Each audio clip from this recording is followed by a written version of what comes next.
Okay, who's Yep. missing? The only one I knew that was tentative was Caroline Berger. Ken and Dan Ramsey they both responded that they'd be, well, actually Ken did not respond, but I assume since he was presenting, he would make it. Yeah, that would, that would be good. Dan's on now, or coming on. Okay, so we might as well get started then.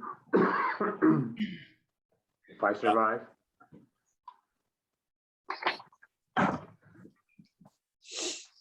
So we need take attendance then, Eric. Ebert, Pullman, Bachhuber, Urban, Ramsey. Here. Okay, so we need a motion for approval of the minutes. Ramsey will move approval. Need a second? All right, I'll second. Okay, all in favor? Aye. Aye. Aye. Opposed? I need- Minutes are approved. Do I need to abstain next item- officially? Eric? Yeah, do I Pardon? need to Because- abstain? Because you were absent? Correct.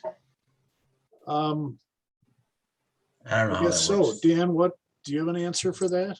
Yeah, I guess it doesn't hurt. All right. So then Julie abstains as well.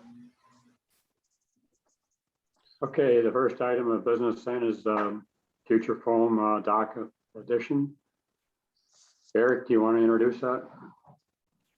Yeah, Roxanne Johnson is here to discuss that.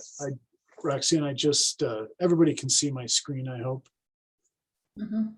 Mhm. Okay, so I just popped up the existing site plan for this. This is over in the industrial park. And they're looking at a small redevelopment to install a loading dock in this middle or central building and redoing the driveway entrance onto the street. There's an office building right here, which will go away. And they found poor soil conditions. I'm going to switch over to the proposed site plan now.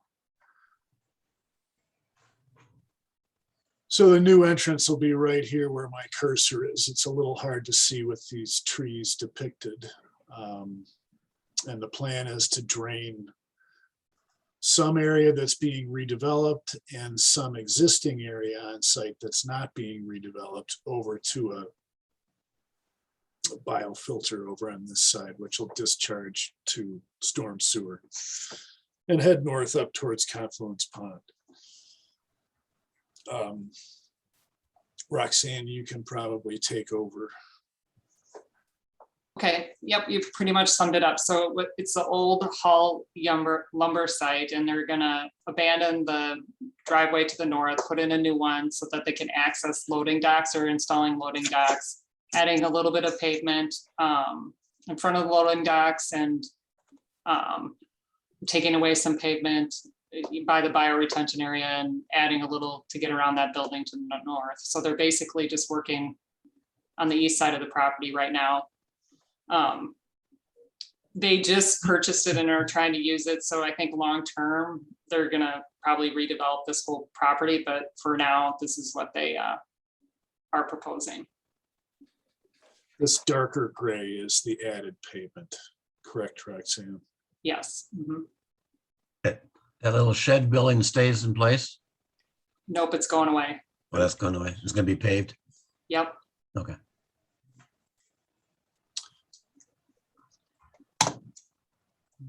So Roxanne performed a calculation that we're honestly still going back and forth with a little bit, but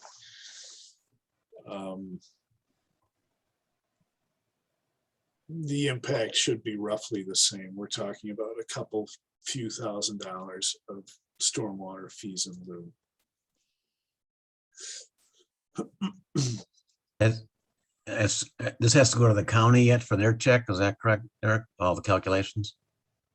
Yeah, it is still being reviewed by Elliot at the county also. So do you want a motion to approve the fee in lieu of contingent upon you finalizing the square footage and the county's review? Yes, that is my recommendation. That is my motion.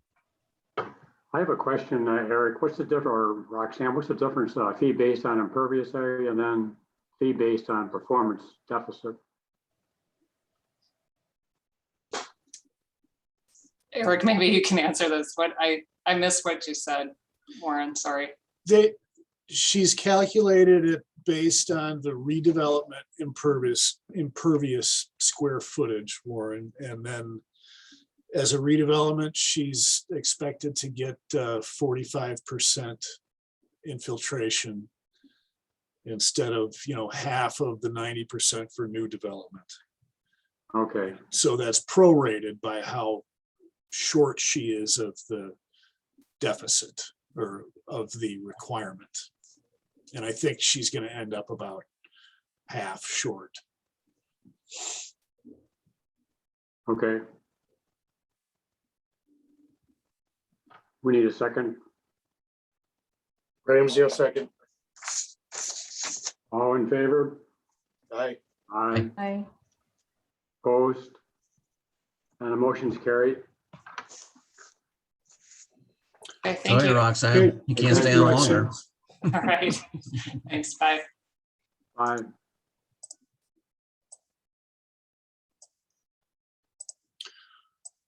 So next item then is Tribeca Stormwater Basin.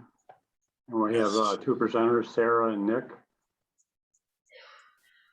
And I suppose you better introduce it, what we're going to do here, Eric.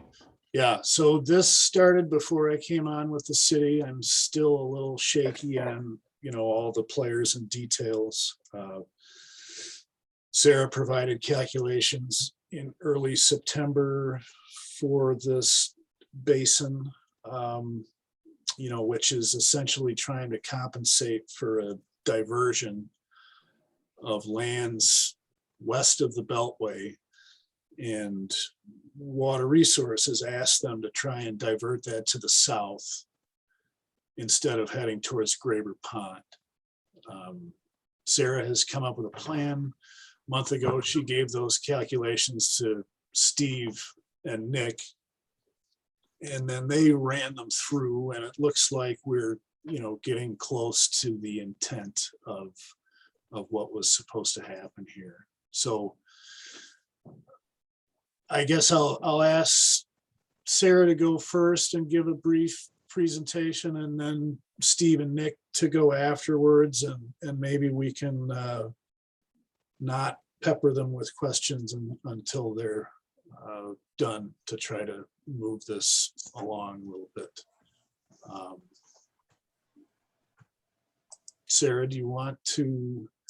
Sure. start? I have Matt Schreiner from Veerbecker's on as well. Matt has been involved with the project since Tribeca was even an idea. So I'm going to let him kind of give the background so everyone knows why we're at where we're at right now. Okay, Matt, go ahead. Can you all see me? Yes.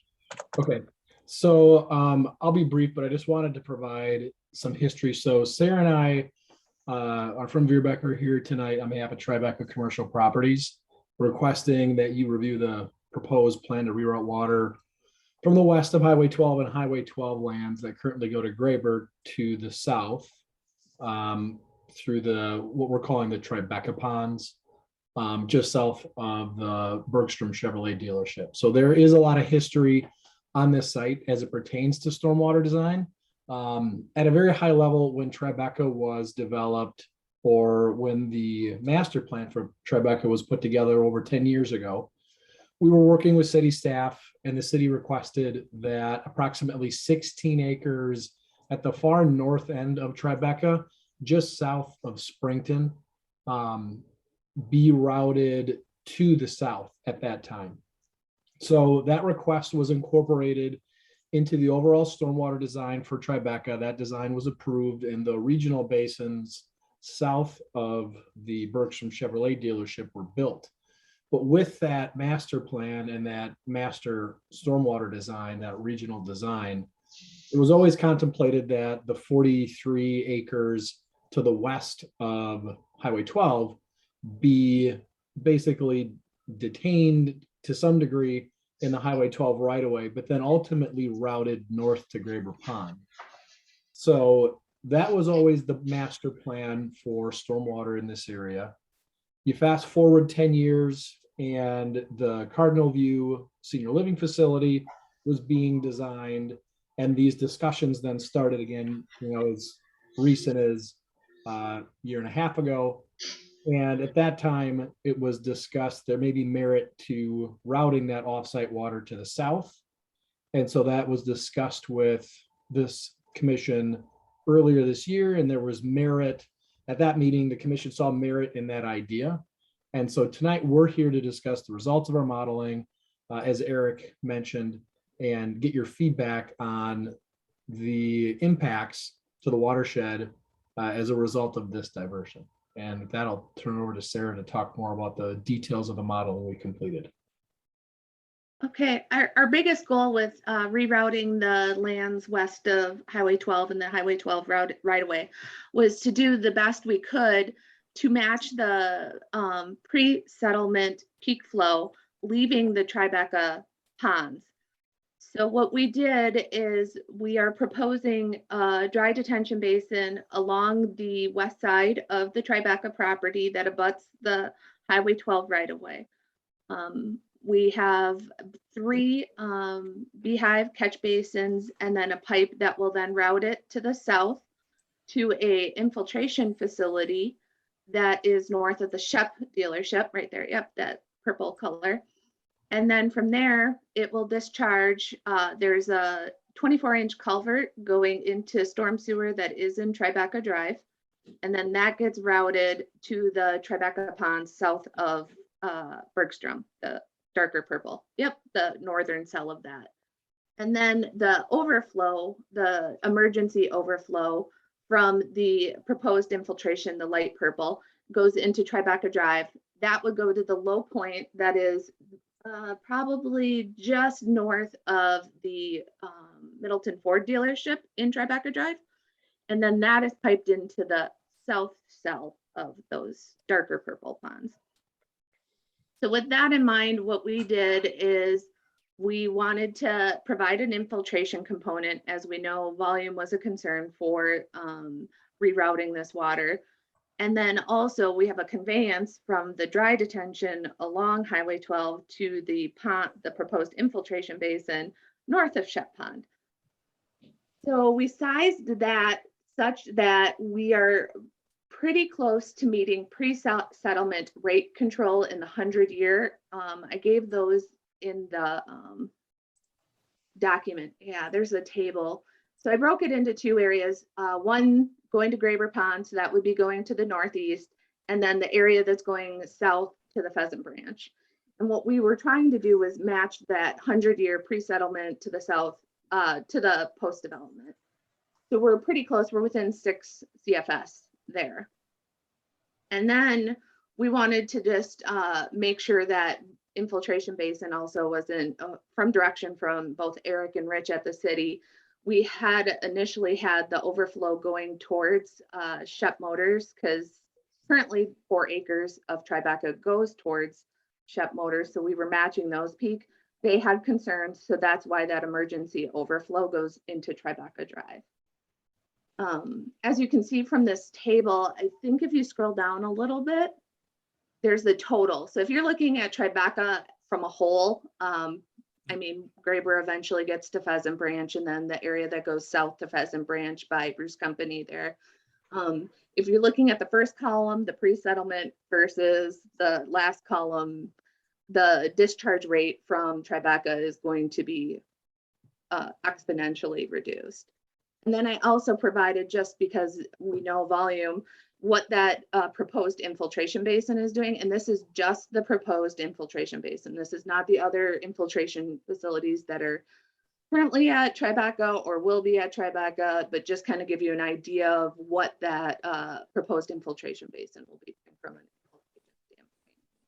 So all of this information was provided to Steve and Nick at EOR, so it might be just a good point to pass it on to them right now.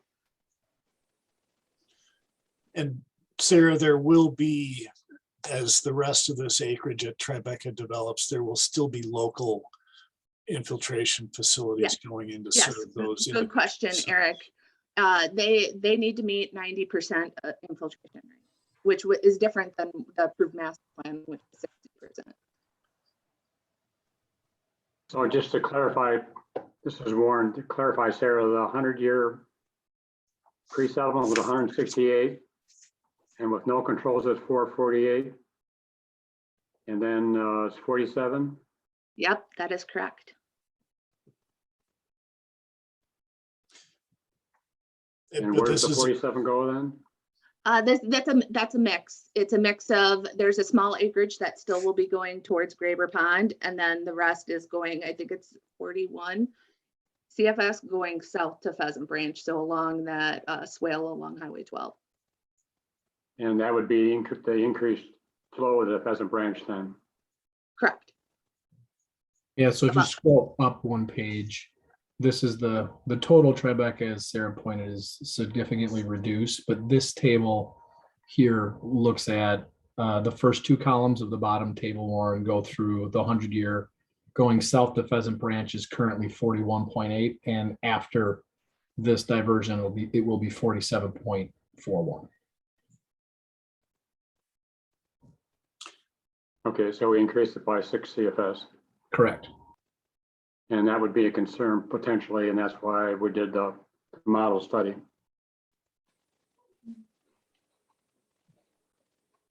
Okay, anybody else have questions about this?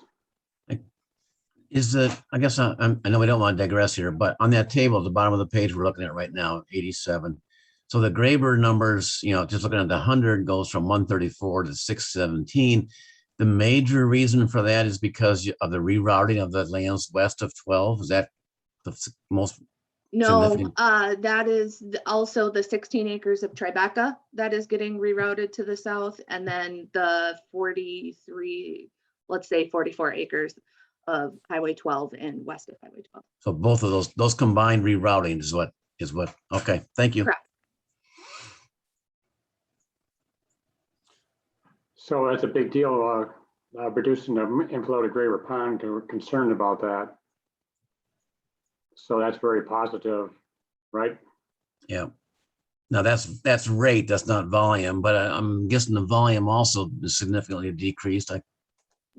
Yeah, and Jim, excuse me, but we'll show some numbers on the. Thank you. I thought so, Steve. Let's look at, let's go to Steve's. Okay, let's go on to the next one then.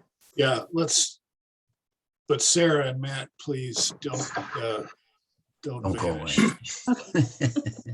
Don't go changing. Eric, you're welcome to do whatever most convenient. Showing this PDF is fine.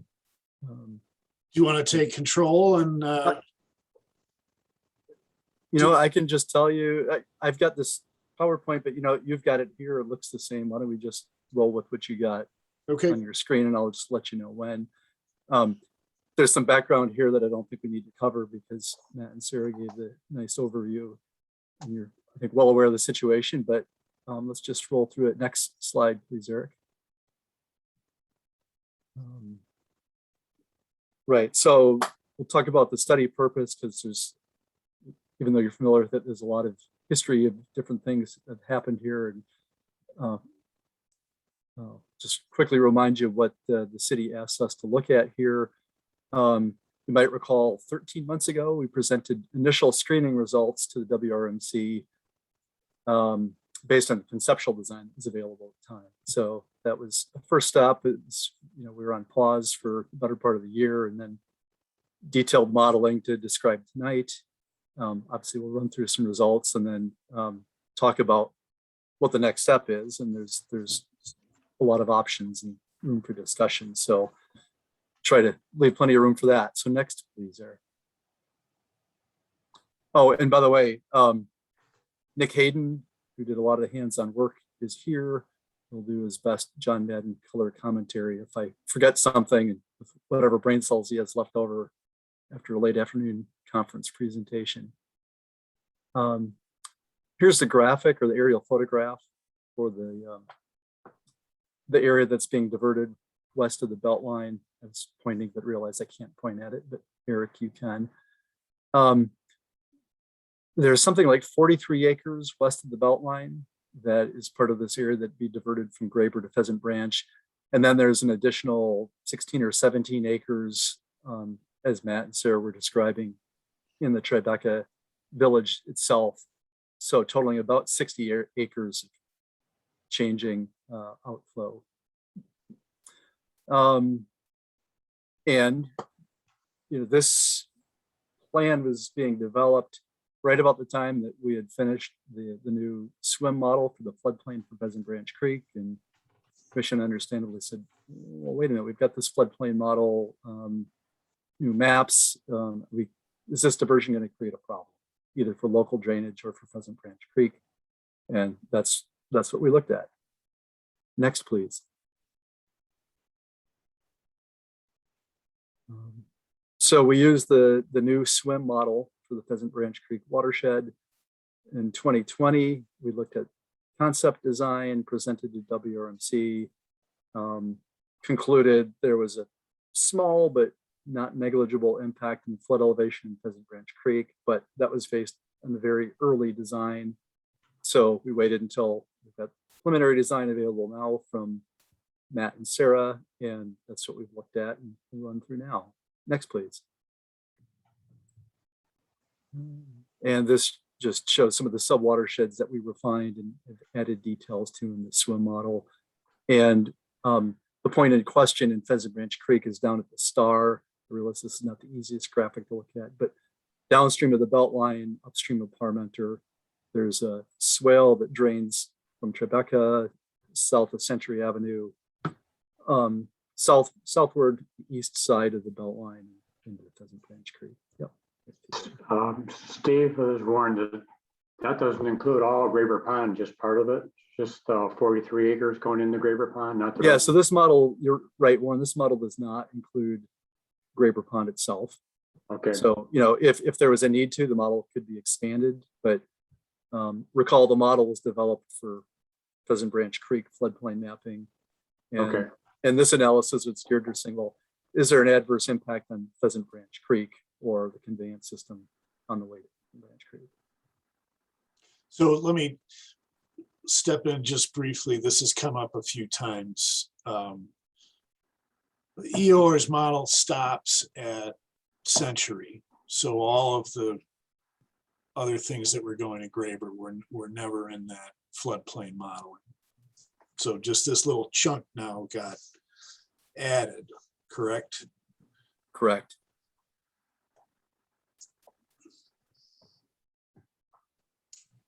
Right. Okay. Next slide, please. So we took the design provided by Vierbecker, including HydroCAD model, built that into the swim model for the proposed design. So all of the storm sewer network, all of the distributed infiltration features, the new infiltration basin Sarah described to treat the diversion from west of the Beltline. Believe we've got that represented. The proposed condition scenario therefore represents full build out of Tribeca Village as proposed with the Vierbecker plan, with including that watershed diversion. Our point of comparison is so-called existing conditions or conditions that existed before the Vierbecker development project. So roughly 2019. So that's a partial build out of Tribeca Village without the watershed diversion in place yet. So recall, because we're looking at the floodplain issue, the comparison that's relevant here is existing conditions, what's on the ground now or in the recent past versus the proposed conditions. So the stormwater ordinance requires comparing to pre-development conditions.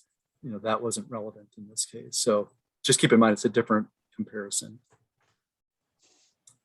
Next, please, Eric. Screenshots of the two models just to illustrate the point.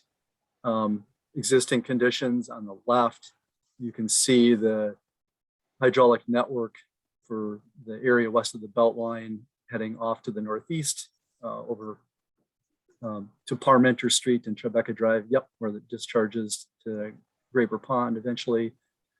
And in the right-hand image, you can see that area is now rerouted south, and there's one of the southernmost green square just below Eric's pointer is the new proposed infiltration basin just north of Shep Motors.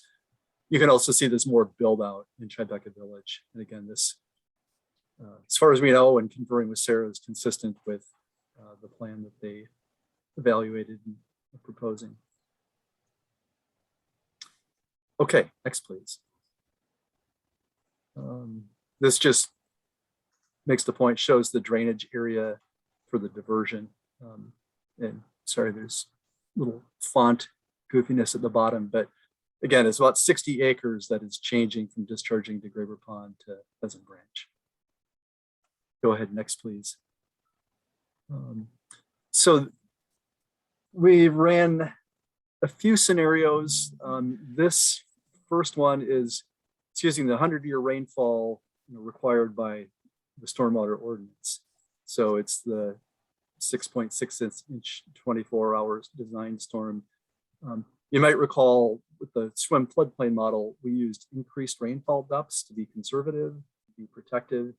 They were developed by Dan Wright for the 100-year. We also went through an additional 0.18 inch adjustment, working with you folks to make the 100-year model discharge agree to match the USGS analysis of what the 100-year discharge would be. So the maps that you've seen in the previous study used higher rainfalls. We did apply that here too, but for starters, we used the NOAA Atlas 14 rainfall that's required in the ordinance. And what this is showing is discharge just downstream of Century Avenue, the upstream end of that swale on the east side of the belt line. And the upshot is, if you look at this, and this time period is, an hour, say, the existing and proposed hydrographs, stage hydrographs, are almost on top of each other. The design does it matches the peak discharge within a CFS for the existing condition and the proposed conditions with the diversion and additional build out.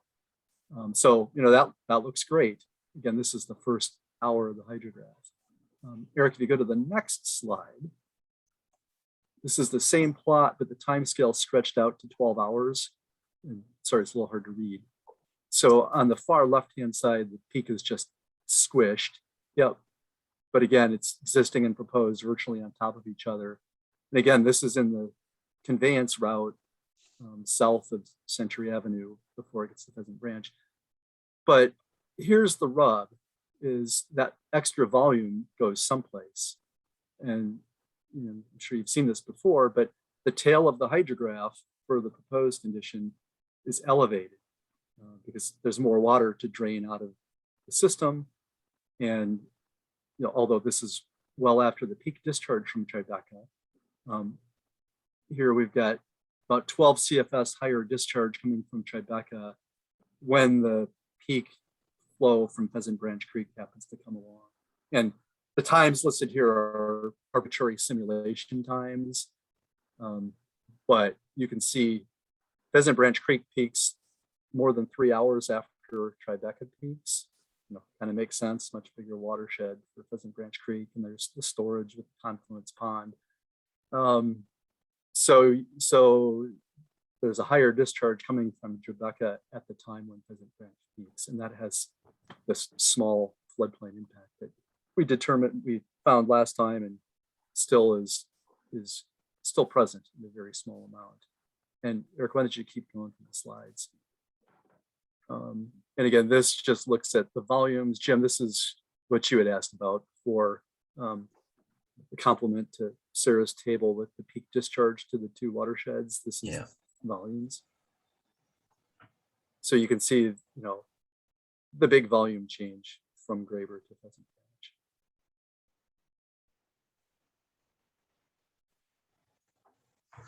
So, you know, certainly a benefit to Graber Pond as intended.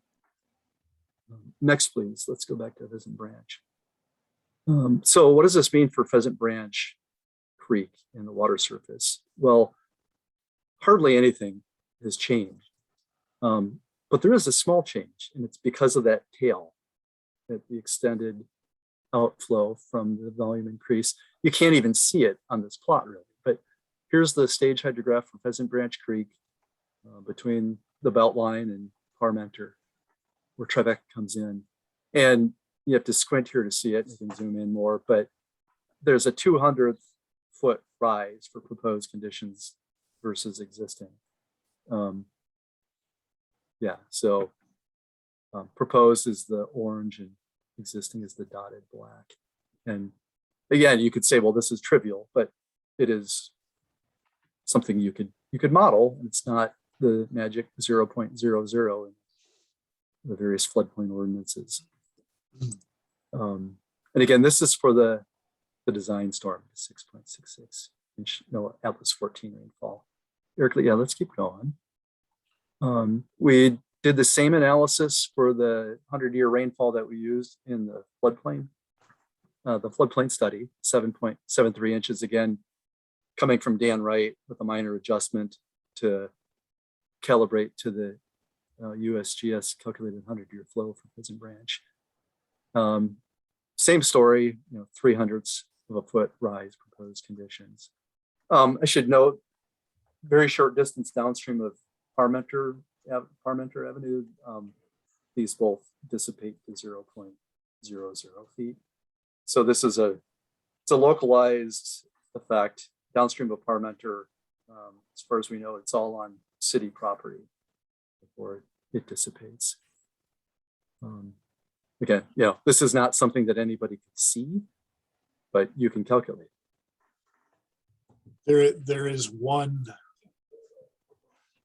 are 3 properties now that would be impacted by this increase, but 2 of them, I think the city will soon control. And the third is on the south side of the creek in between Parmenter and, well, yeah, in between Parmenter and the Beltline. If I don't have that backwards. So if you don't mind me asking now, does this, I guess I'm asking Steve, maybe Eric, does this trigger a FEMA remapping, Lomar? Well, I think we're gonna get there. Are you there yet, Steve? Oh, I jumped the gun, sorry. No, well, good question. And this is, I want to get to that discussion, Jim.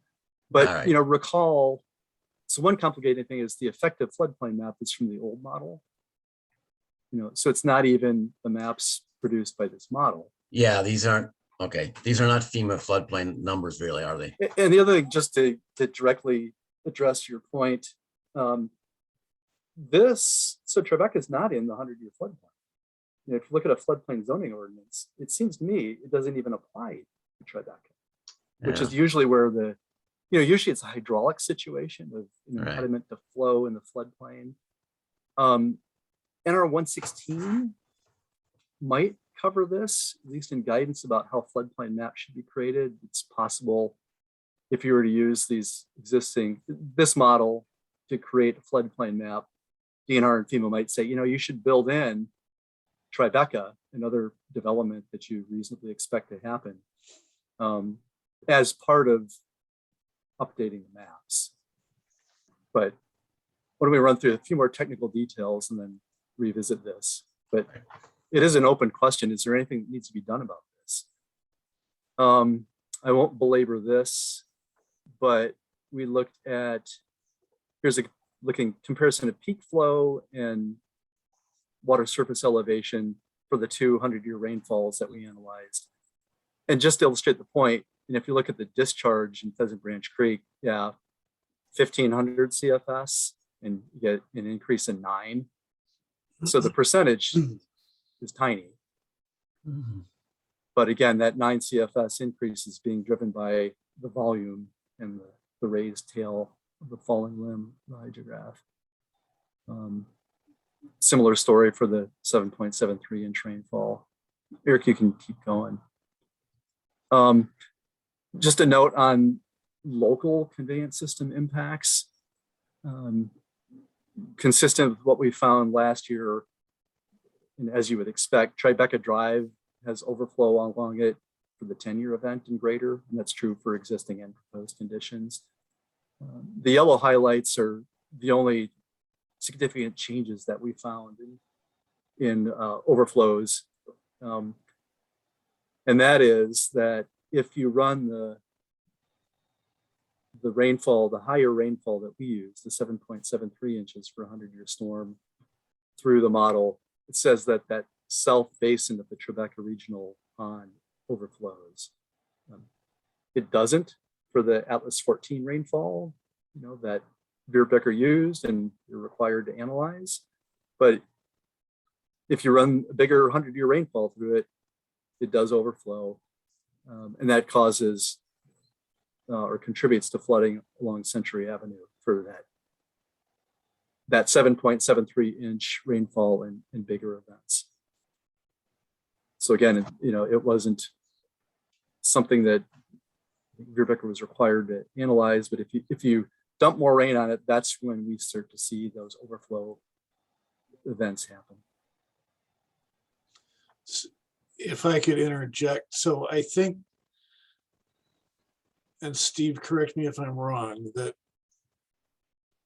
there's not that much of a flow increase, but part of that attenuation is coming from those existing regional Tribeca ponds, not necessarily this new pond that Sarah has laid out for us. Right. I mean, all of the ponds and infiltration facilities contribute to that attenuation. But you're right, sort of speaking colloquially, this sort of pushes those regional ponds harder, perhaps.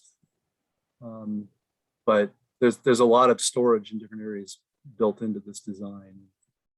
It all contributes to this attenuation. But as Sarah described, there is more runoff that will be routed through those regional ponds. This is Warren. I'm not going to get this straight. So I'm concerned about the flooding along Century Avenue. If we didn't do the developments as proposed by Sarah, and use that 7.73 inches, we would still have flooding along Century Avenue? No. So excuse me, go ahead. So the development is, along with the 7.73, is causing the flooding along Century Avenue. Yeah, when you get to those extreme events. And again, there's the diversion and then there's the additional build out of the two things that are different about the existing and proposed models. The diversion probably being the more significant one. I just want to be clear, right? Maybe it is already abundantly clear. The requirement for the development is the Atlas 14 number, not the 7.73 number. So they are complying with our ordinance as written today, Right. I believe. That's kind of separate, though. We've asked them to make this diversion and then try to design around any impacts downstream. For the rest of and Sarah, step in if I'm misstating, for the rest of the Tribeca development that hasn't been built out yet, they're still providing their own stormwater management for that, part of which is still in these regional ponds. If I'm making sense to you. So there are impacts to these regional ponds, Jim, but only for the 100-year and above, or only significant impacts for the 100-year and above. Well, help me out, Eric, then. If we never did the analysis for the Dan Wright numbers, which is a 7.73, we would say that the system is still in compliance with what's required of them today. Am I right or not right?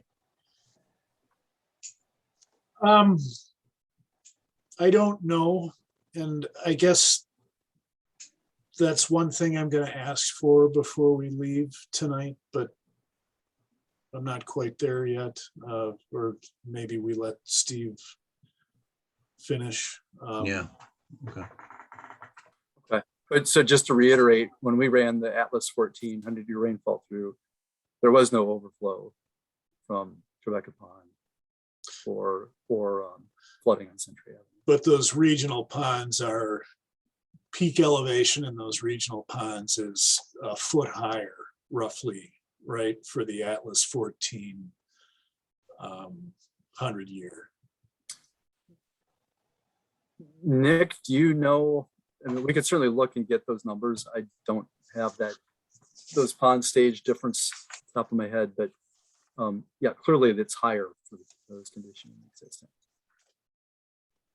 From a HydroCAD standpoint, I can't speak of the swim model. Eric's correct. Yep, and it should be the same for the swim, and it makes sense. Yeah, I was just looking at it. I think it's a little over a foot increase is about what I got to. And we kind of, at key points in the model, we looked back at the HydroCAD results to make sure that we weren't, misrepresenting things, and things agreed pretty. I think for these basins in particular, they were very close in agreement. If we update, and when we do update our floodplain map for FEMA, we're going to use the Dan Wright 7.73 adjustment, I believe, which in case then we would use Century Avenue would be shown being flooded. Is that correct then? Are you going to go there, Steve, talking about updating our map? In your discussion? No, I mean, we I think can, but no. Yeah, I think we're our gonna plan's go. all We're gonna recorded go updated. there. Okay, yeah, we're gonna go. Oh. Yeah, but so Warren, that's correct. On the other hand, the flooding, if the floodplain map is for Pheasant Branch Creek, that area on Century Avenue would be, they would call it pluvial flooding, stormwater driven flooding, street flooding, not flooding due to a water course like Pheasant Branch Creek. So those areas are typically not mapped, but you could. I don't want to.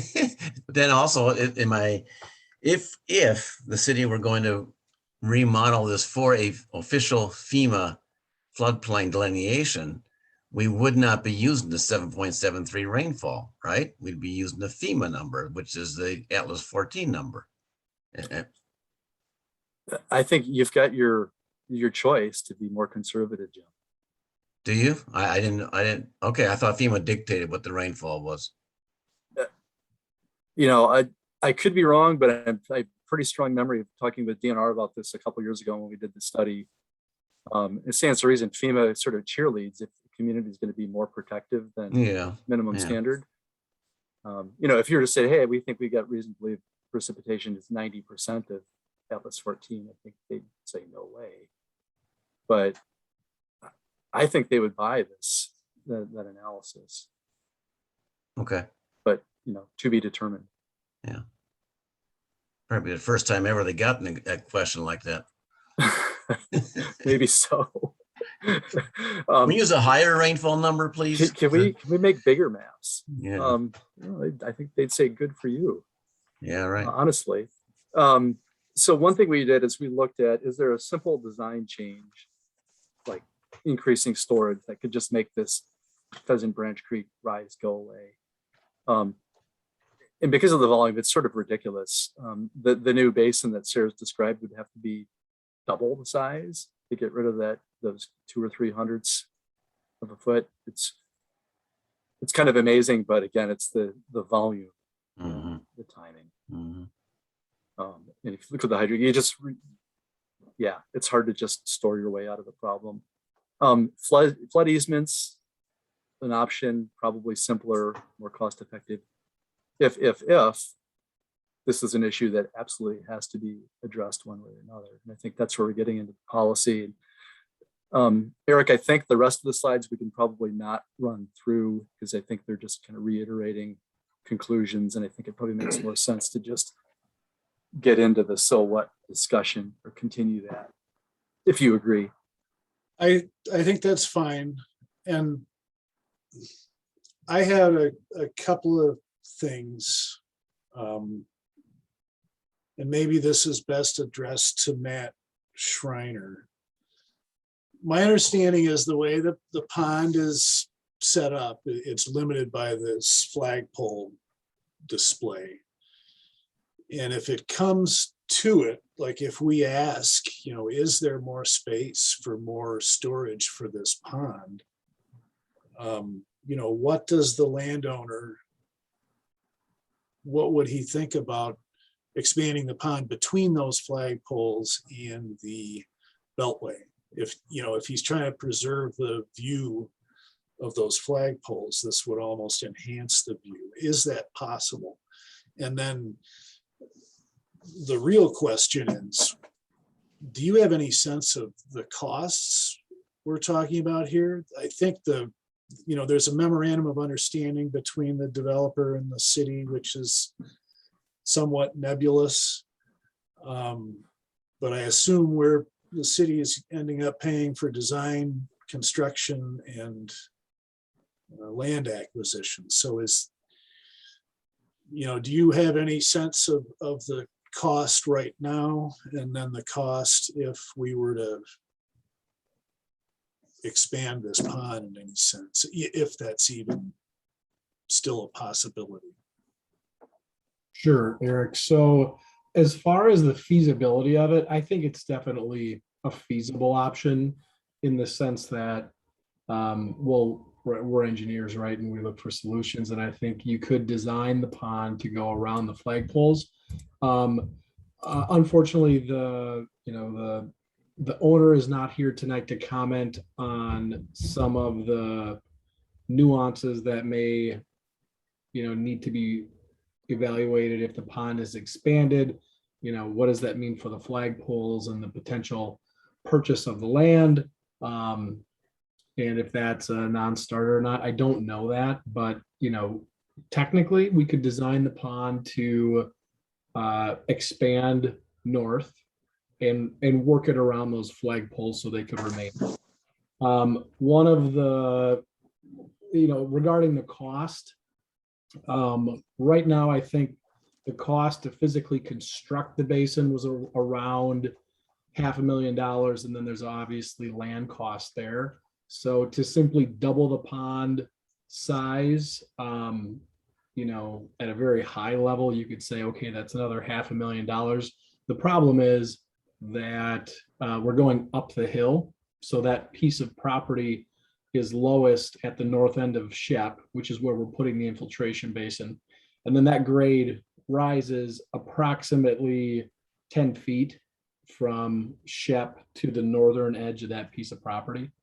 And so the farther we expand the pond north, obviously the more excavation. So it's going to cost more to do. But how marginal is that additional cost? I don't know. So I think that's an order of magnitude and probably the best I can answer your question tonight, Eric, but we can definitely follow up with the developer and see if there's any merit to that or any other potential roadblocks with that idea. What about your own design costs so far? And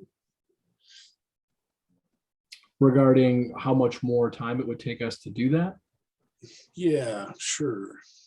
Well, I think there's definitely economies of scale, right? We've already laid this out, completed a topographic survey, put the basin into, a conceptual phase, but it's pretty far along. So,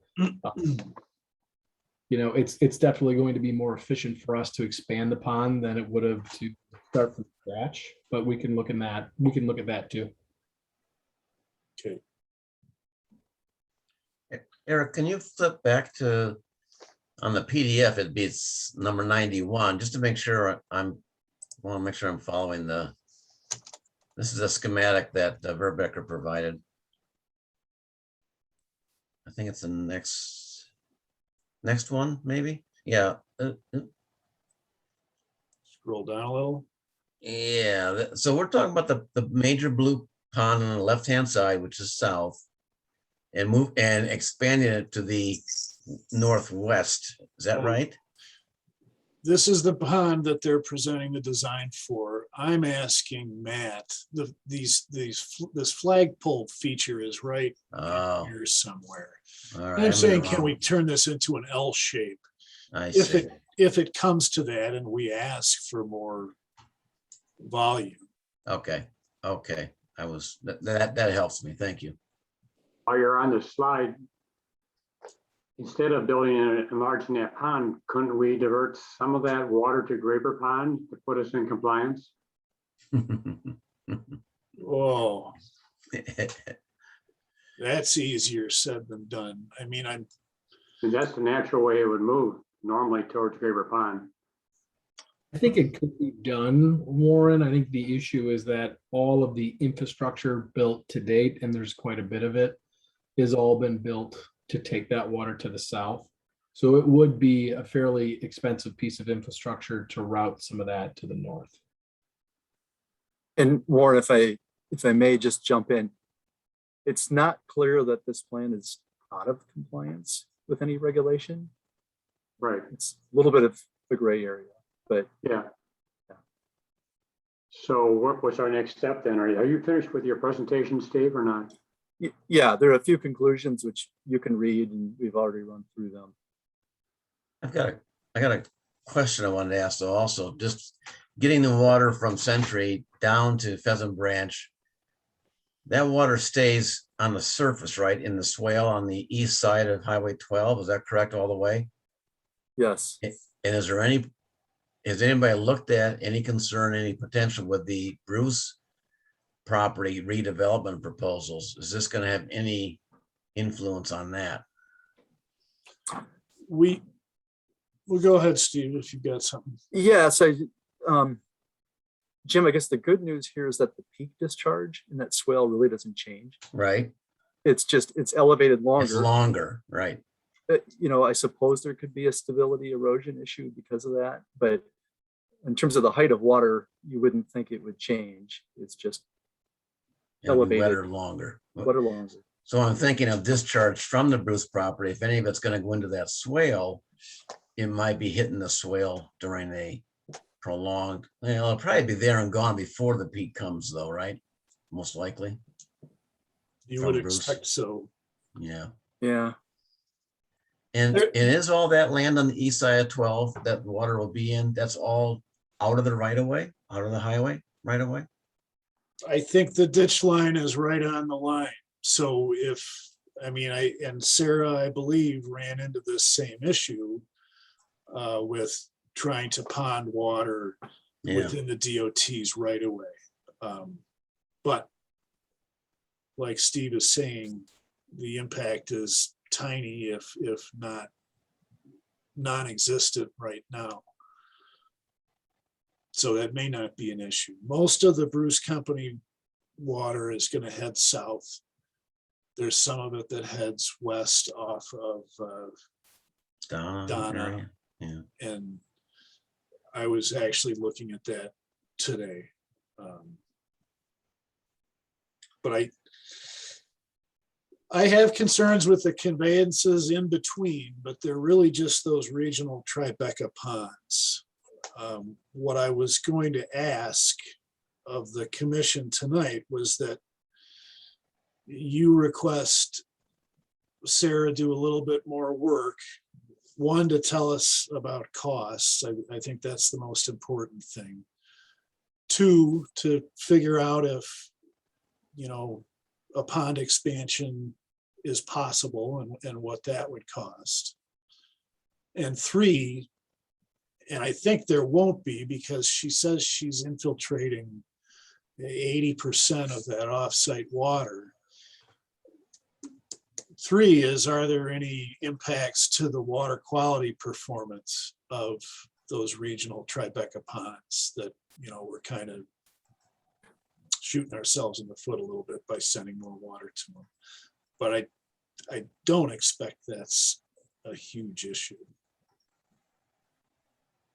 So that was one thing I was going to ask for. And the second thing is regarding the regional flood maps that Steve and Nick worked on. I wasn't here for that.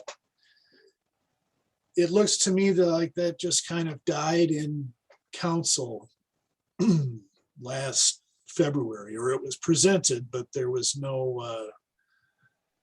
way forward that was recommended by council. And I think this is kind of, what Steve brought up with, are we really required to even document that we're raising the flood elevation in the creek?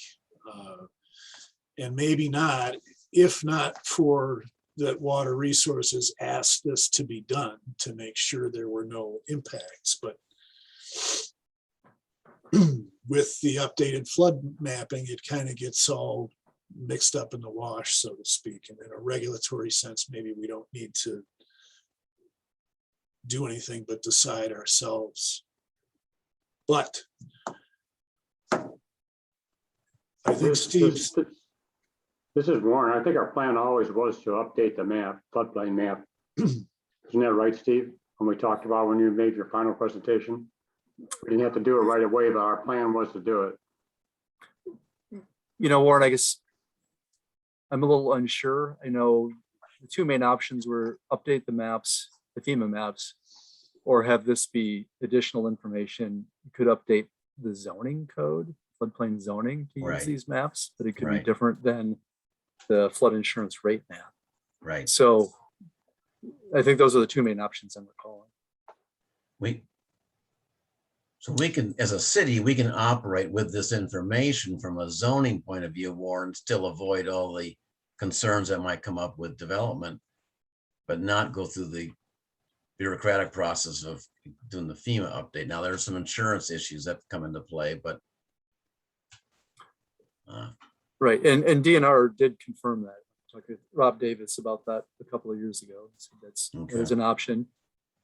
We did hear at least one property owner, developer and property owner say thought it would be confusing to have multiple sources of information. yeah. It's pros and cons. I'm not sure what would be negative about updating our map and doing for a FEMA study. I can see if I were a property owner or developer, I might not be happy if, a higher flood elevation prevented me from expanding, or just by virtue of the flood elevation touching my property, I know I now have to go and get a LOMA so I don't have to buy flood insurance or something like that.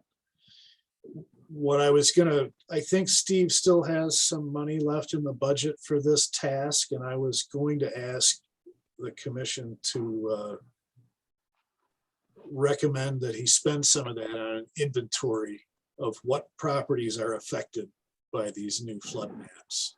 And I think that's kind of would be step one, bringing that to council and, or maybe yourselves first, and figuring out how to get that discussion going again.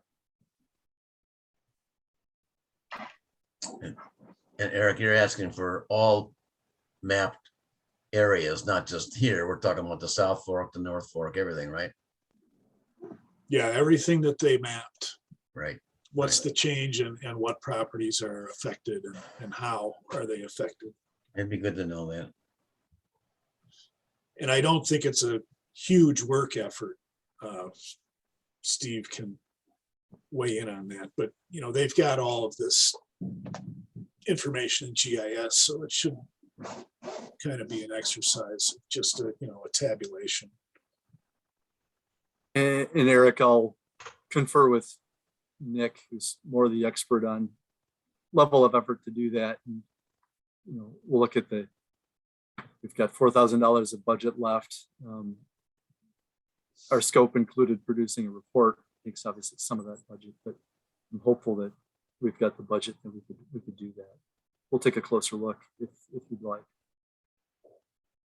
It sounds pretty straightforward on its face. I mean, I've done enough GIS analyses to know they're always a little, always surprises along the ways. But I mean, on its face, it sounds like, you know, we have the existing floodplain, we have the updated one, we have a building footprints layer from the county, we have a parcels layer.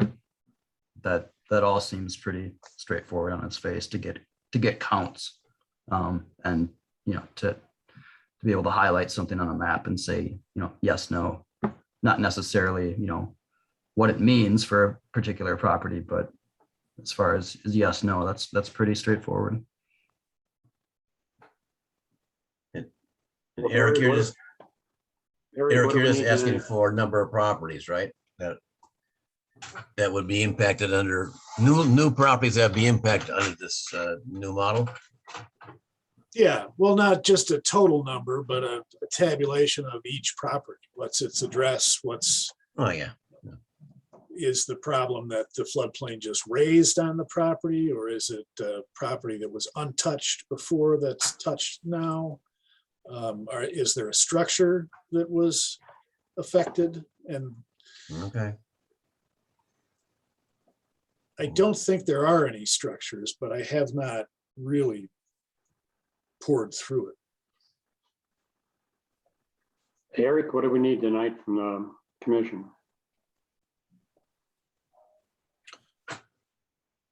What I was asking for was to kind of redirect Steve's contract to look at the Tribeca stuff into that little floodplain cataloging task. And then to ask Sarah to report on those few things. TSS performance in the Tribeca regional ponds and cost, whether or not, if we want to go that route, if it's possible to expand the pond into an L shape, to mitigate, as Steve and Nick phrased it, the Tribeca regional ponds are at their limit, or they're working as hard as they can if we make this diversion. So would it be prudent to expand that pond if that's even possible?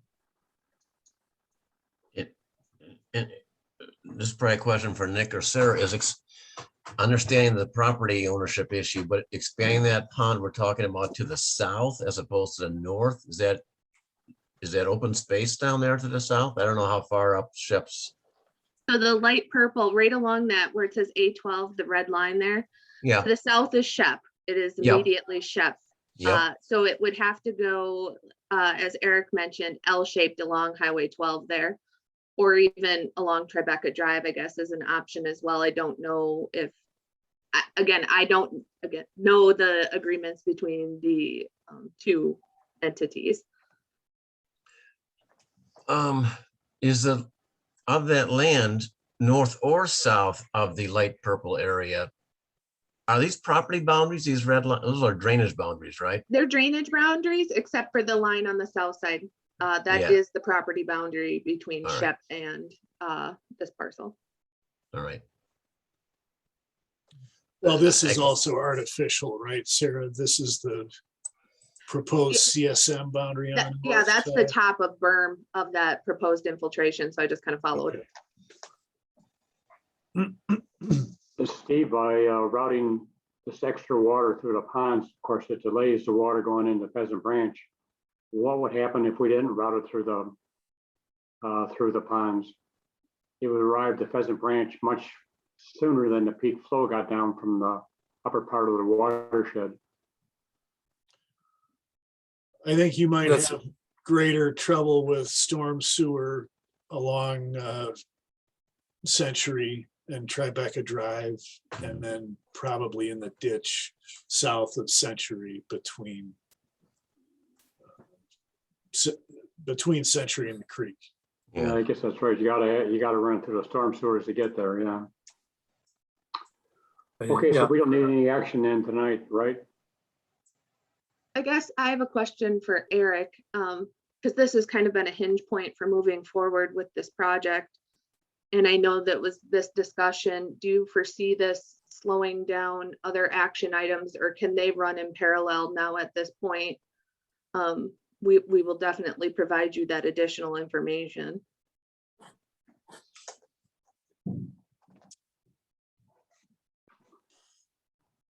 Well, I understand this was kind of sitting fallow for a while, but now there may be a project on the horizon. Right, I know they want to get this basin done and get this figured out, because right now everything goes to a temporary basin just west of Cardinal View there.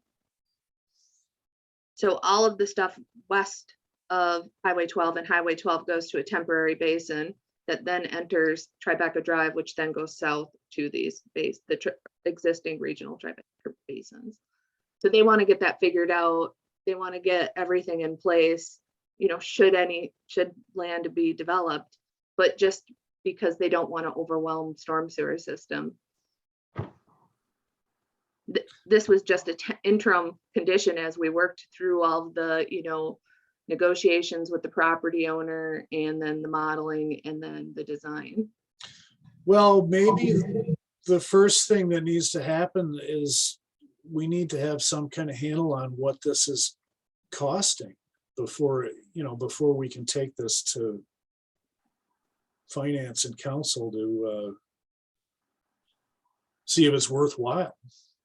And then maybe that same question gets answered if you say it's going to be another $500,000 to give you this assurance for the Tribeca regional ponds that they're not overtopping. So maybe that's what we need to do here. Get another report from Sarah and just take it straight to finance and council and say, does this, is this doable from a dollar standpoint? I think that probably makes sense, Eric. This is Matt. I think that, so we did prepare a cost estimate, and that's where I quoted the $500,000 previously. We did prepare a cost estimate, I think back in December, for the construction of this infiltration facility. I think we had some soft costs in there, but it was at that time we had sent it over to Mike Davis with our best guess. And there have been some iterations and modifications to the design since then, but I think it's generally in the same ballpark as far as the construction costs and the soft costs. The land costs and those acquisition costs are not in that number, but I mean, I think we can very quickly produce that information. And I think to Sarah's point, we'd like to know, I mean, ideally from the commission tonight, we'd like to know if, last time we met several months ago, there was no action, but basically there was merit in this idea.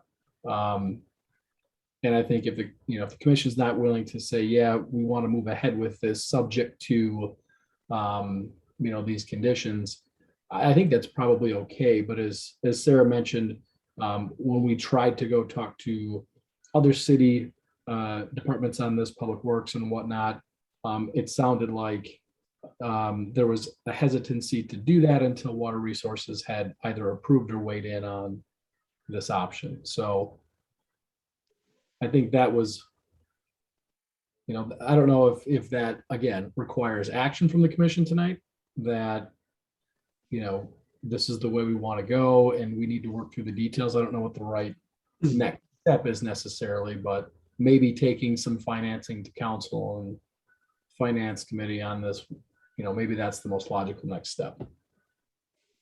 So let me get this straight then. to clarify for everybody that the cities agreed to pay the cost of the infiltration basin? The city has agreed to work in good faith, I think would be the best way I could summarize it, Warren. There's not a ironclad agreement. There's just a memorandum of understanding. That's correct. What happens if the city says no? Well, I think the city absolutely has the right to do that. I think though the first step is Water Resources saying, yes, we think this is a good idea and the right thing to do, and we would recommend you do this, subject to, some conditions. And then the next step would be to work through that design with Eric and staff, work through a potential financing agreement with the developer and the city. And then obviously all that would have to be brought through, negotiated and approved. But it seems like we can't take those next steps unless Water Resources sees or approves that, we should divert this water to Pheasant Branch. But there is no alternative, is there, right now? Well, you could continue to route that water north to Graber. I asked that question if part of it could go there, and the answer was we couldn't do it. It's too expensive. Well, no, I think it can. I think it can. It would just be a divergence from the direction that has been given up until this point. Again, 10 years ago when the city asked for all this to go south, the infrastructure was built for it to go south. So that was the reason why I said it would take quite a bit of infrastructure. Yeah, I don't know if we were considering $1 million. I mean, we're talking about potentially $1 million or somewhere between 500,000 and $1 million.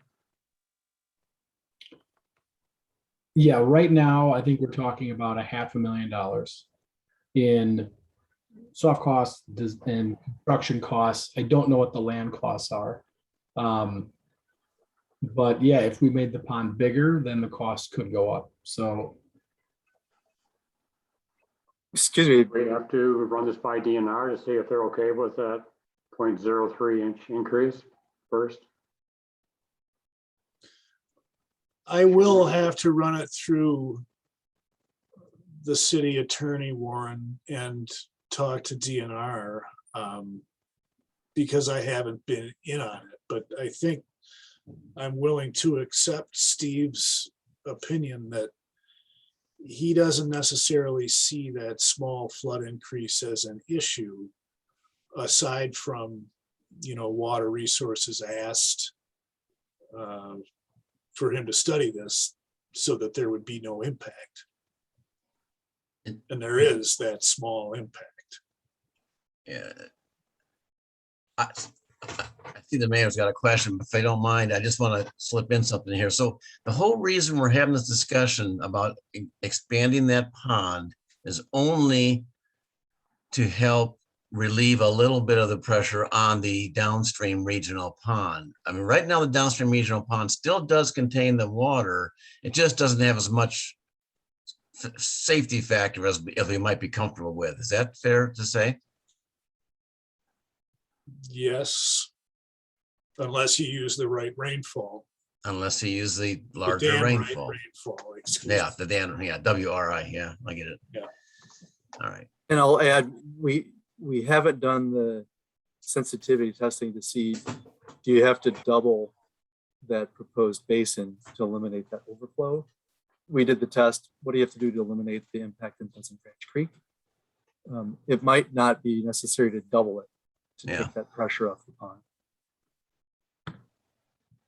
But the $500,000 on the existing design is already essentially a done deal, not done deal, but it's the assumption, it's the assumed system, right? That's what was our understanding.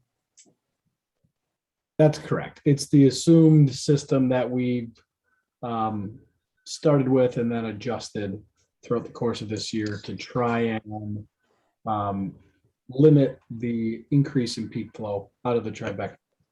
Okay.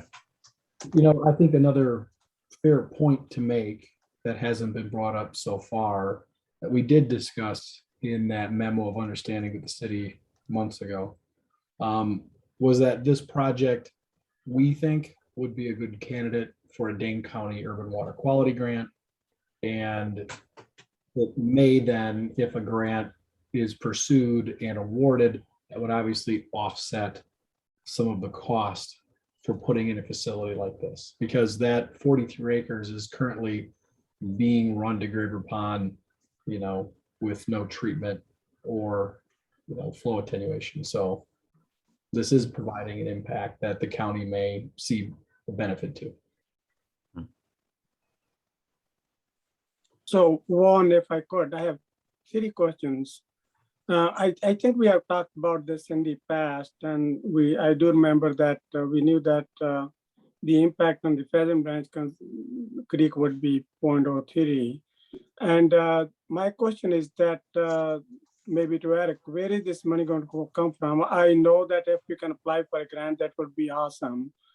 So I know we have that Cardinal housing development there, maybe part of the money we got it from there as well. But my understanding was that what the new Tribeca owners, they were going to pay part of it. I don't know. I don't remember correct exactly. So, and let's say if we don't do anything and it goes to the Graber Pond, I think the issue was if it's going to flood when and if the flood was to come, that like it did in the past. So I think that was the reason that why we were trying to divert it from going to the Graber Pond. So those are a couple of points there. So thank you. Yeah, that's the reason, is to divert it away from Graber. Where the funding comes from, I'm not sure. And frankly, I'm not sure of, what the tenor of the MOU is as to who's paying for what and how. I'm kind of assuming that the city is ending up paying for design, construction, and land acquisition of what would otherwise be developable land to a large extent. Normally, the developer would pay for this, not the city. But this is not stormwater management to serve their development. This is stormwater management to serve this diversion Point. that we asked for, if I'm Well, understanding everything correctly here. But Except originally, it is going to serve that whole development there in the long run. In any case, I think applying for a grant is a good idea. So that will at least take care of part of the problem. Thank you.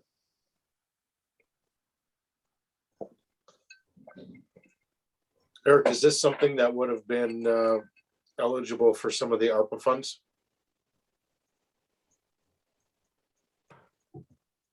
Yes, potentially it could be. Or TIF. I think Mike tells me over and over again how, stormwater up here is eligible for TIF. There's fee in lieu money, and we're certainly getting infiltration out of this basin that we weren't getting before. Well, I think Matt had a good point in that, before it goes to some of these other committees that, and, you folks are the experts, whether or not Water Resources endorses this plan. And then it has to go to the other committees. But, finance and council are going to need some dollar amounts. We're going to have to know what this is going to cost.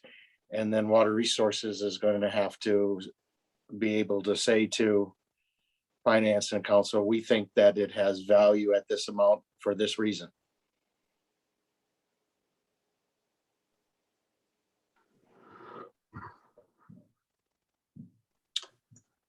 Sarah, didn't originally you had a diversion going through that Cardinal View area in the Graber Pond, right? Yeah, That was your first plan. yeah, there was quite a large pipe because would be so flat. The pipe would be so flat. I think we had two, and Matt might remember because his memory is slightly better than mine. I think we had two 36-inch pipes, and it was mostly because it had to be so flat to make the grade under Springton Court, all the way around from where that last pipe under 12 is to get under Springton and then head north. And the developer would have paid Yep. for that, right? I believe, and Matt stopped me, that was looked at, that the developer would have paid for that as well. I think at the time there was talk about the cost of that pipe and that diversion, and I think that's where we started this conversation with Graber View, just because of the fact that, you know, that portion of Tribeca all drains to the north. We were running into an issue because of how high Springton Court was, and because we had to keep that pipe around the development, that the bury depth and the size of that pipe got significant. And so the cost was really high, and we had talked initially to the city about that being an extraordinary cost, and that's kind of what started us down this path about 2 years ago, talking about alternative solutions.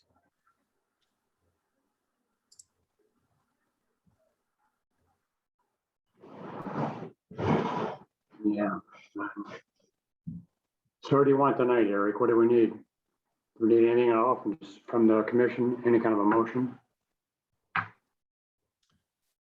How about if, Without knowing the cost, it's pretty hard to say that we approve it, I would think. how about a motion to say that you approve the diversion in principle pending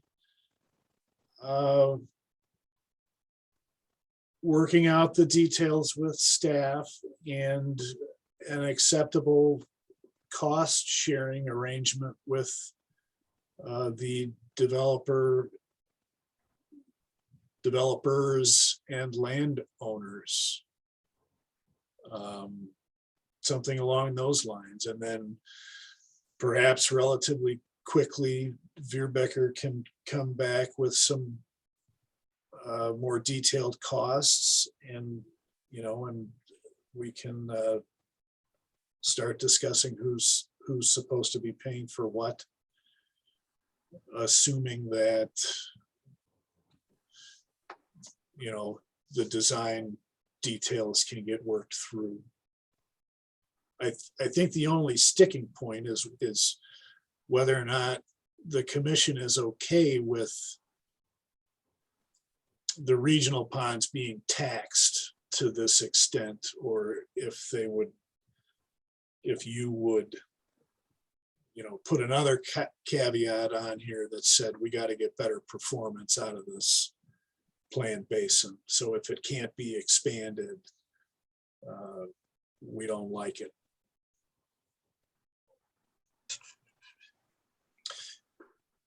And that's, so that's adding the L shape to the, Yeah. so that goes back to kind of your original thought. Can that be expanded? Yeah. And I knew we weren't quite here yet, Warren, but we've kind of been waiting on this design information since I showed up in April. And I felt we needed to get it before you guys. I think it's doing what you asked for. It's just not performing perfectly. So I know we've been on this topic a long time now, but tell me, on the regional ponds, the current peak elevation relative, current peak under the 100-year storm the Atlas 1400-year storm, relative to the emergency overflow now versus what it would be under this as assumed system that's in here. And I know you said about a 1 or something about a foot difference, but how far away are we from the emergency overflow elevation? So the emergency overflow is 925.9, and that goes kind of that, I'm gonna call it the tail right there. It's between Triton Auto Spa and Middleton Ford. It goes, Okay. yep, goes over the sidewalk, curb, ends up in Tribeca Drive. The 2012 approved elevation was 925.43. And give me 1 second. Sorry, bear with me.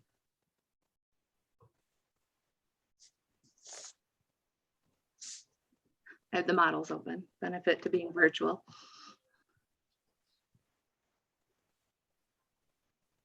And the 100-year for this proposed basin is 925.9. We did some modifications, Eric, by the way. So- Yeah, I mean, it's right there, Jim. And as far as I Okay. know, there's nothing that's requiring us to hold the No. 100-year without overtopping. Right. No, now that I hear that you said, so Sarah, you said the 925.9 is the elevation under this design that we're looking at on the screen. Yeah, right you're now. right. You're right at that overflow with the design Okay, you're looking okay. at right now. I share Eric's concern. Thank you.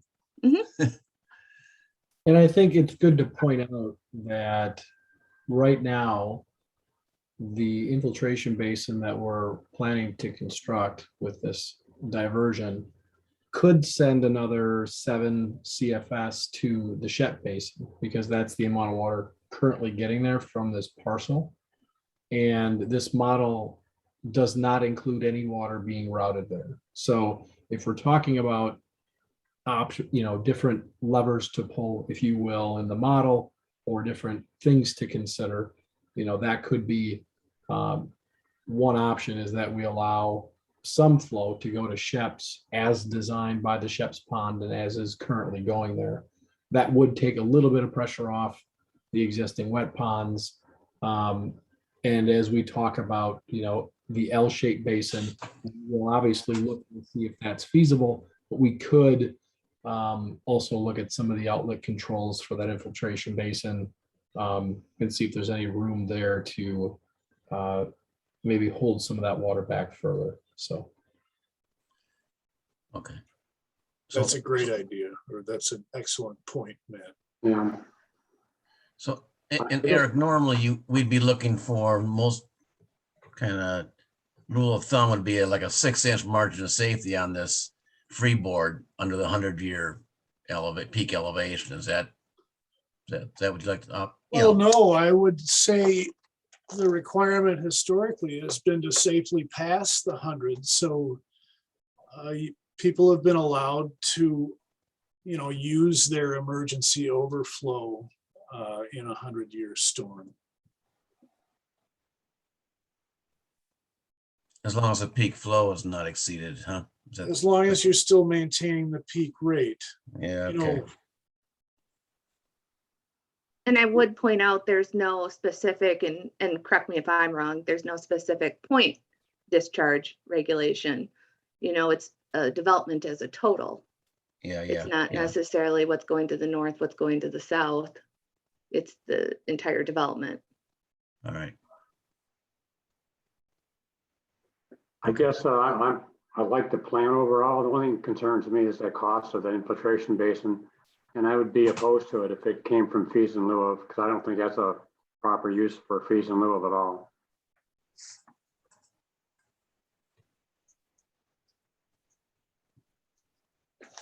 So I don't know what you want for a motion, Eric. Do we have to make a motion or just go ahead and do it? You read it once, but it was too long ago. Yeah, what you said, Eric, is fine with me, but I would put in there that I don't think the city's cost should come from fees in lieu of. okay, so does everybody remember that language? Yep. If you got it written down. And we'll just amend that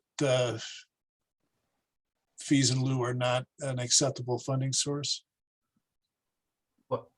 That's my opinion.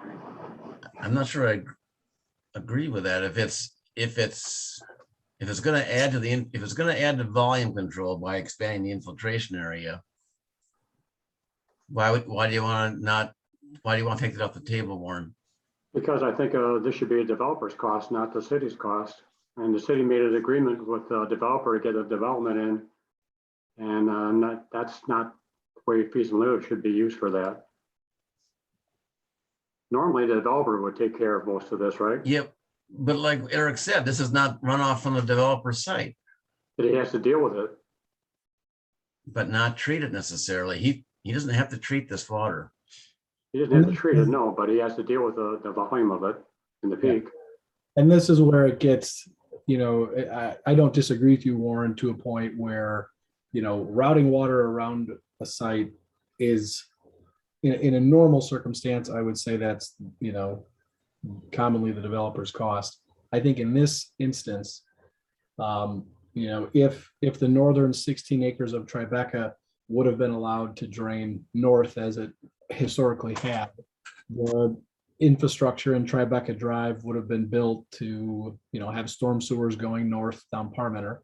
This offsite water would have simply cut straight from the highway across the site, a very short run, and got into the pipes in Tribeca Drive that would have taken it north to Graber.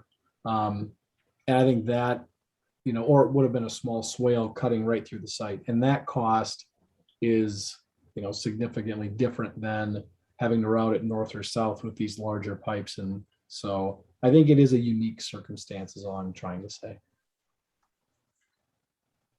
But the end result is developers save money by doing this and putting the cost onto the city.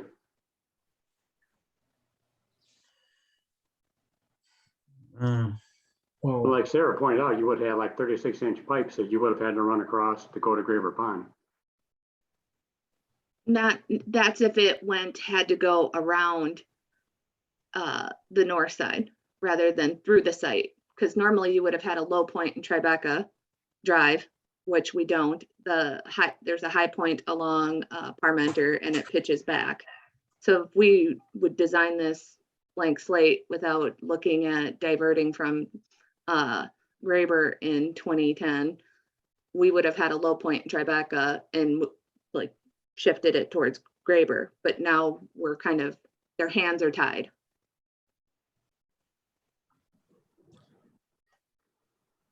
Well, let's have the motion and we can save the fees in lieu portion of the debate after we get some more numbers. I mean, we can figure out what pot it's going to come from after we get the numbers and get a little further along. And Eric, correct me if I'm wrong, we're going to have to come back to you once a final construction set is done, correct? I would assume you'd want to see it. I don't know if that has to go to water resources, but that has to go to SWUB probably and public works, definitely. What we need from water resources is a philosophy of how to move this forward.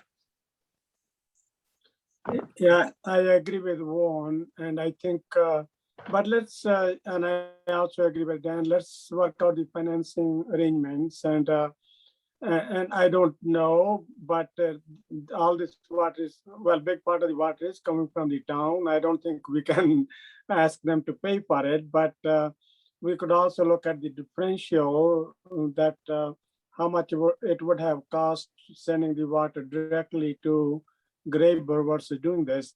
And the last point is that as Warren will show in his presentation to the city council in November, that the climate is changing and the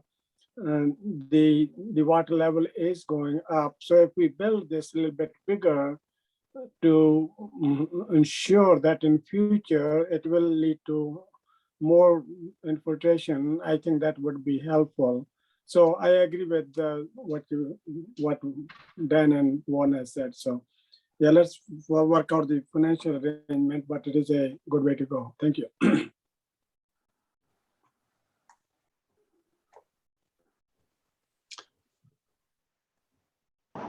So can we vote on that motion then and save the financial, what pot it comes out of for another time and vote on You want to make an adjustment to the motion I made then, is that right? yeah, that would be my friendly amendment if you accept it. No, I guess I really don't, Dan, because I think it wants to look at that fees in lieu of, that's where it'll come from. I think we ought to note it. At least I don't feel it should come from there.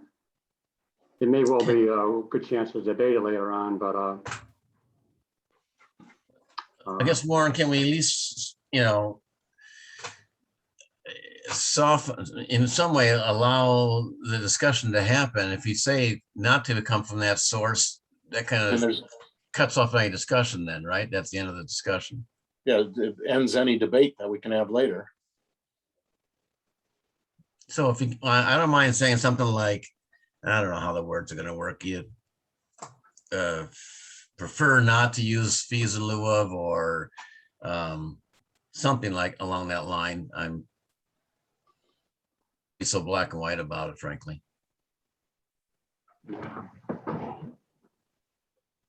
Well, what do the other members say? Awful quiet out there. The alternative could be to bring it back again to you next month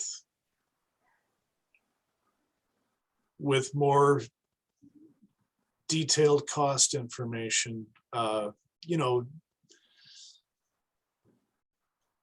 that might be a better Well, idea. If we bring it back in a month with some more detailed cost information, Eric, would you at that point have time to kind of look at the different pots to see where you would propose that the money could come from? An outline, if you will. Certainly. That might be a And good then idea. that would give us an outline for a discussion then. And then I think that we could address Warren's concern at that point, and then kind of move this thing along. Does that work, Warren? That makes sense to me. Okay, however, that has to be worked into a motion, so I guess that would be the friendly amendment, however. And would you accept that for a friendly amendment? Okay. So Can did I you get that, Eric? Can I rephrase, Warren, then? Your motion is to staff to work with Veerbecker to get detailed cost information. For presentation next month. And potential for expanding the pond. And analysis of sediment control from the regional ponds or impacts to sediment performance. And put something in about, like Dan said, where are the costs? Yeah, and direct staff to research available funding opportunities. Okay. So that's a motion then. Do we have a second? Yeah, Ramsey will second it. Are we going to get some more cost detail then from Tribeca? Yes. Right. That Matt, would be the, you and Sarah are following this, correct? Correct. And we'll have to think amongst ourselves about what kind of a, cost there would have been to push the water through the site before Cardinal was built and the infrastructure along Tribeca was built to send it all to the south. Am I making sense? There's That would some be a good- cost to you, but Yep. that would be good to have that. okay. Yeah, because they should come with an analysis that shows why it should be done like that. A cost analysis showing the difference. Right. then I could buy in that we're saving water from going to Graver Pond, and that could be, Right. the difference could be a city cost. Okay, So do we get a second? Dan did, Ramsey. right? yes. Yeah, I second. Okay, if there's any further discussion, all in favor? Aye. Aye. Okay. Opposed? Motion's carried. I gotta start taking off some clothes. I'm getting hot. Careful. All right, next agenda. Thank you, item. guys. Thank you. Thanks. Thank I Sarah. thought you, we were gonna have an easy- I thought we were gonna have an easy agenda tonight. That's Yeah. why I told Julie, but no problem. Nope. Wrong, always wrong. Thanks, Nick and Steve. Thank you. Okay, the next item then is the USGS monitoring, it's called here. Really, it's the town of Middleton doing the monitoring. And essentially, the town of Middleton is in an agreement with USGS to look at, because of the fireworks that had occurred this year at Maury Airport and was proposed at next year at Memorial Airport, fall off from perchlorates and the heavy metals causing water quality problems. So the town was concerned, and they entered into an agreement with USGS, and they agreed to, USGS did, to look at groundwater from private wells, looking at soils to see if there's heavy metals or perchlorates in there, and also monitor the water of North Fork, Pheasant Branch during base flow, before the fireworks, during the fireworks, and afterwards. And I think it'd be like a 2 or 3 year study. Right after that agreement occurred, it appeared that there's no plans now, or they took back their plans to do a fireworks in 2022, at least at this time. So the town evidently has agreed to go ahead with USGS and do a monitoring of the wells and the soils, and wait and see what happens with fireworks in the future. I don't know if you got any more to add than that, Eric, or you know any more than I do. I don't. I mean, I know there's bad feelings between the town and the city over the airport, but I'm not up to speed with it, really. Well, it appears like it's going to take place, so I think this is just for our information. Warren, was there any discussion? Maybe you weren't involved in this. I don't know. I know. I read it in the paper. I forgot. Todd was there, right? I think. Yeah. Todd. Anyway, are they going to look at? I don't see anything like petroleum product. I would have thought that would have been on your list of things to be, an issue to look at in the groundwater. I think that's in there, Jim. They're talking about BTEC. Well, there is GRO. Okay. That's gasoline. So that's not, yeah. Okay, there's GRO, BTEX. Actually, is USGS that's going to be doing the analysis and the study, not the city of Middleton. Correct. Right. Isn't that what, Still clear did to somebody me. think otherwise? I didn't. It wasn't, when I read the newspaper article that they had, it wasn't clear to me. And have they actually gotten funding? Has anybody actually gotten approved for funding for this? I believe they have got funding. I think It all says tentative. it's tentative on some kind of agreement of USGS providing matching funds, and I think that that's occurred verbally at least. So I don't think that's a problem. And I think town chair sent me something, sounds like it's ready to go. Just someone legally has to look over the agreement. and You this know, is just, it seems like a good idea to do this, just to put it to rest, if nothing else. and I this don't know is just to why inform us. Is that what's Pardon? going on here? Because it's the town of Middleton, they're just letting us know? Is that what's going on? Yeah, they aren't asking us anything, yeah. Okay. Mhm. They're not asking for permission. I note with a little tongue in cheek that they did, didn't want to include something like nitrates in the groundwater, which might be the biggest groundwater. If you're concerned about groundwater quality in that area, I got a feeling nitrates might be pretty high on the list.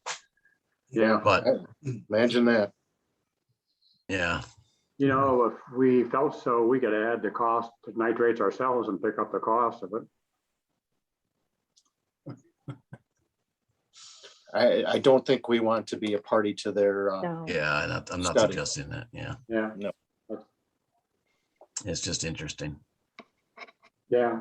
It was worked out between the town and USGS Todd Studdenbeck, so we had nothing to do with it. Outside, they informed us and we brought it up at our meeting and discussed it. And Jim, you provide that information from the city of Madison, and that was forwarded to the town, and so they took it for what it's worth. As far as anybody knows, has there been, except for last year with the fireworks, I'm not aware of other fireworks at, history of this at the airport. I've been here 20 years now. Yeah.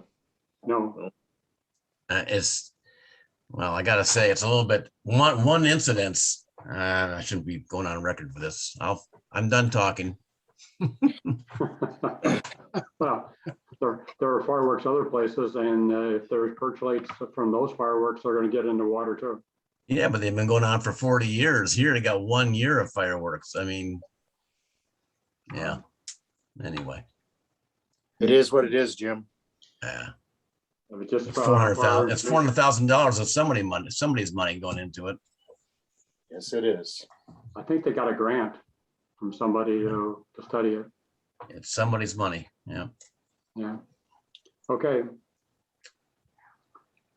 The next issue is Ken's going to lead us in the groundwater study he's talking about. Yeah, except Ken didn't show up. Yep. So we'll defer that. We could defer that guess. to a future one. I think there's been some discussion in Graber Pond of looking at groundwater there too. So I think it would be a good idea to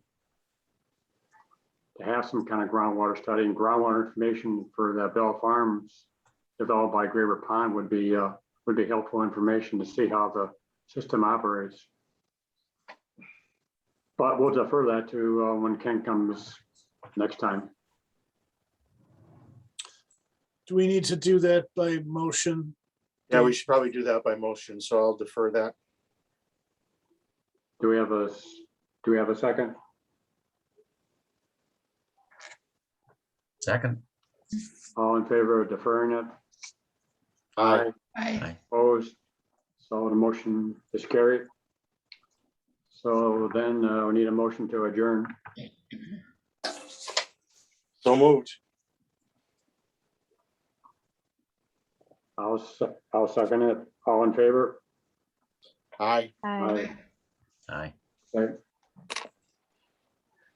Thank you, everyone. Aye. Thank you. Thank Good you. night. Good night. Eric, Yes. I saw in some committee meetings, they have a item where they list items for possible discussion in the next meeting.